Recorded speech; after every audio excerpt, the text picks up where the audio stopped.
যে রাত্রেবেলা বানাচ্ছি পেঁয়াজের পরোটা। দুপুরবেলা যা রান্না হয়েছিল সবই মোটামুটি শেষ হয়ে গেছে।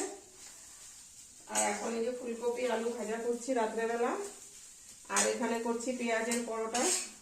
মেয়ে তো ফুলকপি আলু ভাজা খাবে না, ওকে এখন পেঁয়াজের পরোটা করে দিতে হচ্ছে। এই যে পেঁয়াজ, আদা, কাঁচা লঙ্কা সব এখানে কুচিয়ে নিয়েছি। এই যে পরোটাটা মেখে নিয়ে আটাটাকে ময়াম দিয়ে মেখে নিয়ে এর মধ্যে দিয়ে এখন ওকে ভেজে দিব বেশি করে লঙ্কা দিয়ে। এই পেঁয়াজের পরোটাটা খেতেও কিন্তু খুব ভালো লাগে, এটা কিন্তু সস দিয়েই খাওয়া যায়। দুপুরবেলা যাই হোক যেমন তেমন করে রান্না বান্না কাজকর্ম সব হয়ে যায়, রাত্র হলে কিন্তু আর ইচ্ছেই করে না কোনো কিছু করতে। আর যা ঠান্ডা পড়েছে জলে তো হাত দিতেই ইচ্ছে করে না। তো রাতে খাওয়া দাওয়া তো করতে হবে, করতেই হবে, সেই জন্য এই যে শর্টকাট পেঁয়াজের পরোটা আর ফুলকপি আলু ভাজা করে নিচ্ছি।